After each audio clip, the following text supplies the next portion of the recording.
so insane. And my feeling is, and I want to talk to Frank about this, is that I just feel that Impressionists, to me, that's the number one. It is a super talent, and it's a measure of talent. And so in stand-up, to me, my heroes were always, Eddie Murphy, because he could do characters incredible and impressions incredible, and he did just enough impressions to show you how talented he was, although all the other stuff showed his talent. And then the truth, which he was also truthful, the truth and deepness of a Carlin, So to me, like, I just don't think Impressionists get nearly the respect they deserve. Well, and I'm watching amazing Impressionists now, and you're one of them. Oh, thank you. Well, it's just the truth, and I'm watching them not do impressions on stage to find their voice. And I feel like you do that too. I feel like you do impressions, but you're also doing a lot of other stuff. And it's just crazy to me because I think the town doesn't understand. How can I say this?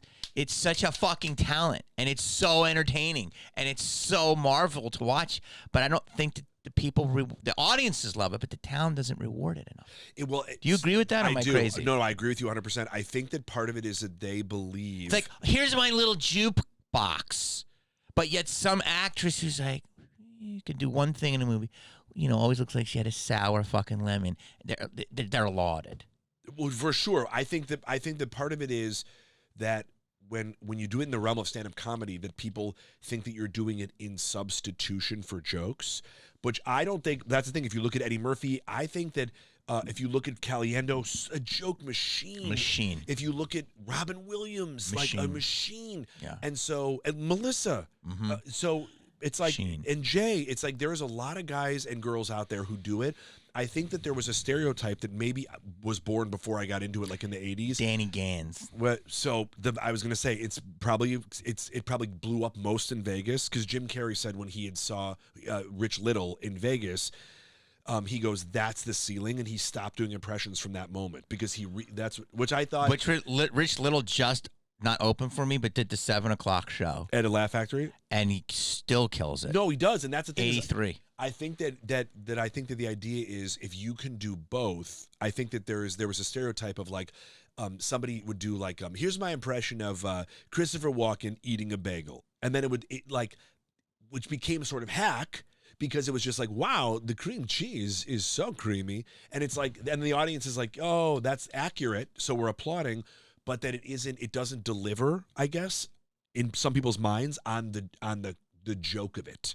Yes, they consider it a party trick, which to me, That's if you right. can do it, it's entertaining as fuck. Okay, but then you have to have there's just something behind it. So if I really work on some are natural. If I really work on it, I could do more impressions. Yeah, but I have to. Some of them come easy, but some of them just don't, and you have to work. You have to find them within your cadence, which I'm amazed that you have You have a very large cadence of voices that don't naturally go with your natural voice, but yet you can get to that voice. Well, I appreciate that. Mine came from pressure again because when I auditioned for Jamie Foxx's thing, they had said originally they were like, "Well, I auditioned for this." Who's the Eddie Murphy?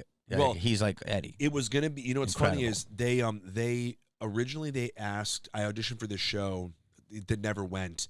And or maybe it did. I don't know. I'm sorry. But they were like, who can you do an impression-wise? And I did like Brad Garrett from Everybody Loves Raymond, Wallace Shawn, Tim Gunn, Christopher Walken. And they were like, oh, great. And then I was like, oh, and I could do Bill Cosby. And then they were like, oh, well, that's your like Branson, Missouri 5. And they go, who can you do on TV today? And I was like, oh, I could do Barack Obama, Nicolas Cage, Vince Vaughn. And they were like, great. And so we just said about Two Broke Girls about how the audition process was long. So I thought I was going to have a lot of time to work on those impressions. They literally said, okay, great. The producer's callback is Monday. And this was on a Friday. And I could not do Obama. I could not do Vince Vaughn. I could not do Nicolas Cage. So why'd you say you could?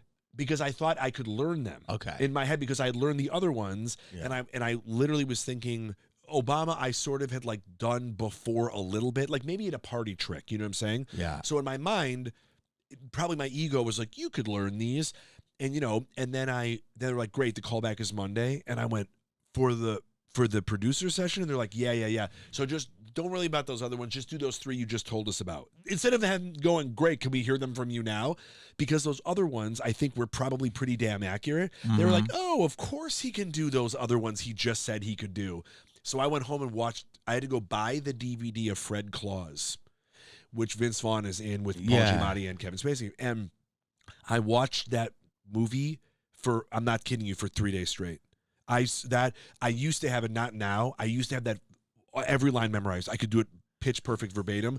And because I was like, it's so much work. Dude, it was so much work. So much work. But it's good that was Vince because he's in your wheelhouse because of the same regional accent. Yes. And so, but for me, I had a new manager at the time, and I'm like, oh my God, this manager's going to know that I lied in the room and he's going to drop me, and I was still working in restaurants, and I was like, this is a cool opportunity because people had heard me do voices. And sketch shows besides SNL and Mad TV, which I had wound up auditioning for, this was one that was just happening in the middle of the year, and it was like cool. They'd heard the client or they'd heard my voiceover reel or something, and they were like, "We like this guy. We'd love to have him come in." And so I remember I did like Vince, maybe Obama like calling a Cubs game, Nicolas Cage as Peter Pan. And then I can't remember what the Vince Vaughn I think had a sweatshop. And so I just like worked and did it, and it went okay. I didn't get the show, but I remember thinking like, you can do this.